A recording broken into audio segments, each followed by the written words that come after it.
예수님의 죽음은 예수님을 믿고 따르며 희망을 걸었던 모든 제자에게 완전히 낭떠러지였습니다. 그들 눈앞에는 지금까지 쌓았던 모든 것이 허물어지고 이제 허공밖에 보이지 않았습니다. 눈에 들어오는 유일한 대상은 죽음의 세계인 무덤이었습니다.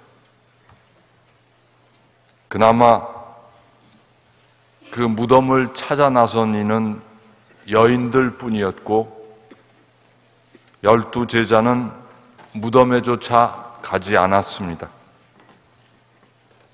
아마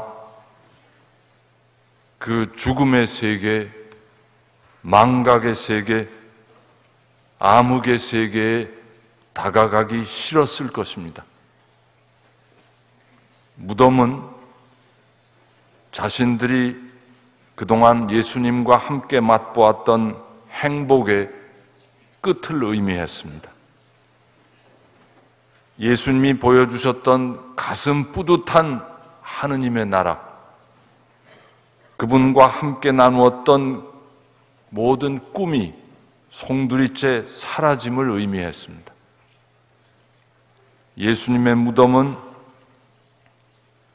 굶주린 이들이 배불리 먹고 권세 있는 교만한 자들이 내쳐지고 비천한 이들이 들어 높여지는 그런 꿈이 산산조각 난 그런 현장이기에 그 무덤에 가기가 싫었을 것입니다.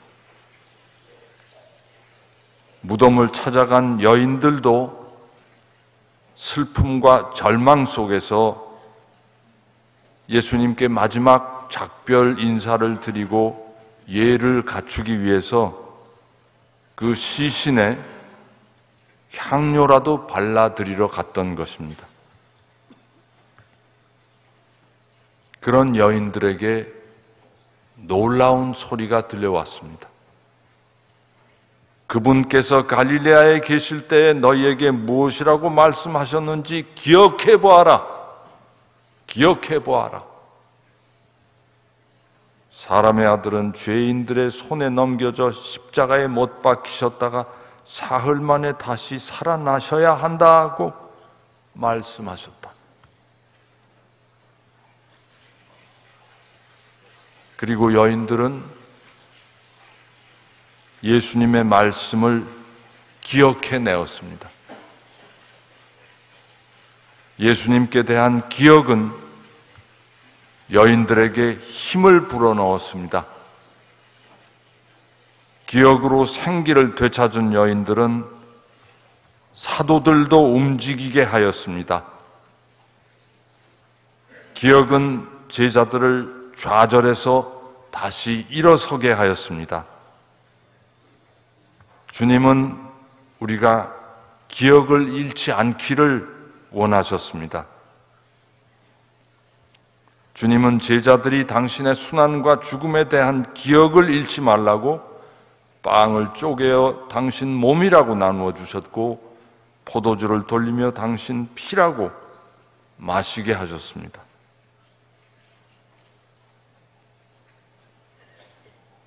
어제 성금요일 순환 예절에 또 남승택 신님이 기억에 대해서 잘 말씀해 주셨습니다.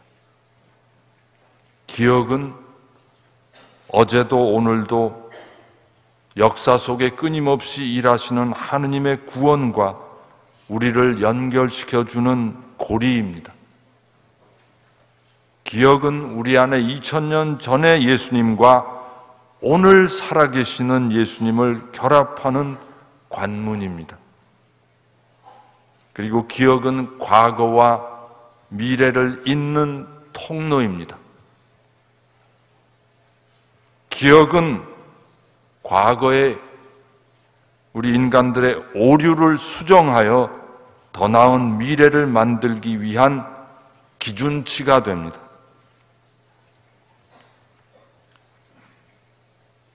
우리나라는 오늘날 다른 나라를 원조할 능력이 있는 34개 OECD 국가 그 회원국 중에 하나로 되었습니다.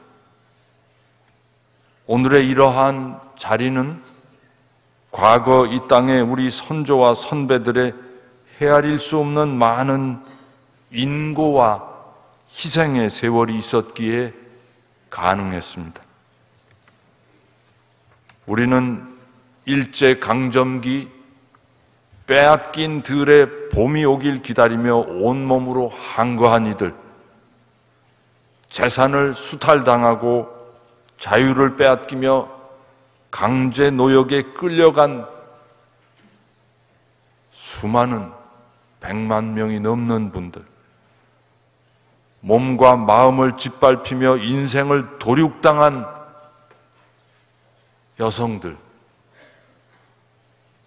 고향을 쫓겨나 남의 나라 땅에서 유랑민으로 살아도 언젠가는 돌아갈 날을 꿈꾸고 버티어온 이주민들을 기억해야 합니다. 이러한 우리 선조들의 아픔과 분노와 한이 오늘날의 우리의 자유와 부와 긍지의 밑거름이 되었음을 기억해야 합니다. 세계 2차 대전 이후에 강대국 간의 거래로 전혀 예기치 못하게 갑자기 그어진 이 땅의 남북 분단은 우리 안에 씻을 수 없는 깊은 상처와 슬픔과 대립을 가져왔습니다. 몇백만 명의 동포들이 목숨을 잃고 가족이 생이별하고 다시 만나지 못한 채 눈을 감았습니다. 아직도 헤아릴 수 없는 많은 가족이 찢어져서 슬픔과 울분과 그리움에 사무쳐 잠 못 이루고 있습니다. 우리 제주 땅에는 밖에서 들어온 이념 투쟁 때문에 우리 부모, 형제, 이웃들이 수없이 죽어나가고 섬 밖으로 탈출하거나 아니면 연좌제에 걸려서 평생 찌그러들어서 오그라들어서 살았습니다.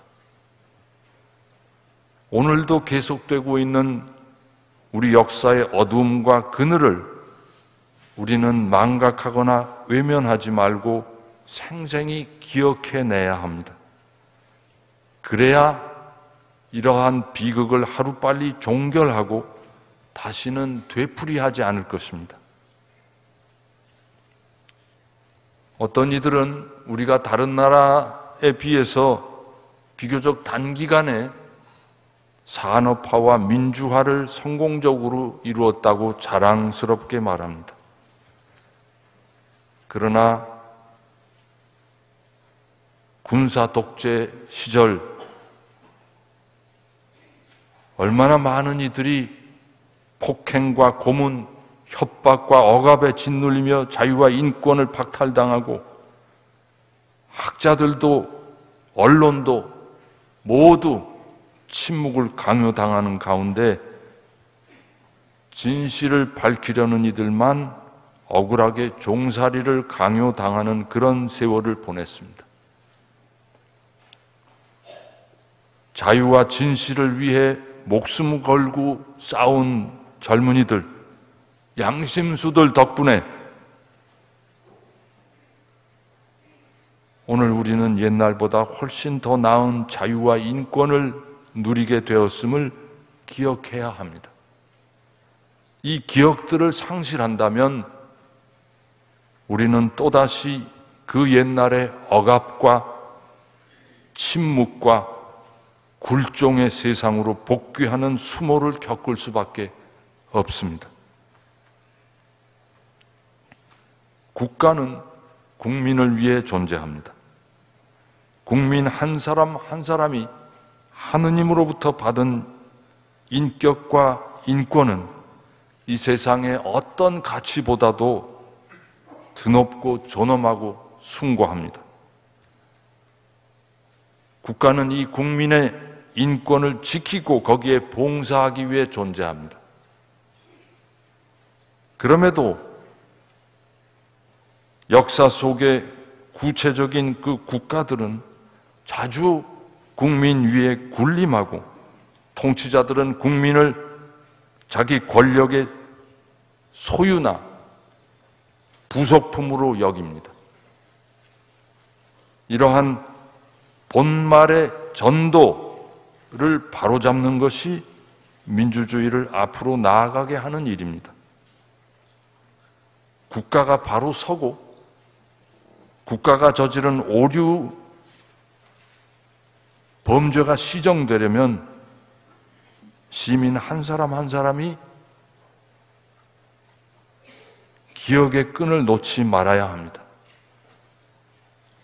세월호와 함께 가라앉은 아이들의 꽃다운 생명, 시민들의 희생을 기억해야 합니다.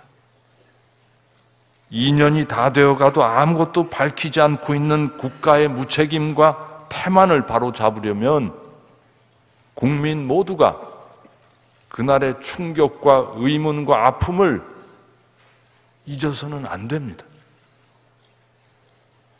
우리가 일종의 사회적 침해에 빠지지 않고 우리들의 기억이 힘을 발휘하려면 우리 모두 투표권을 행사해야 합니다.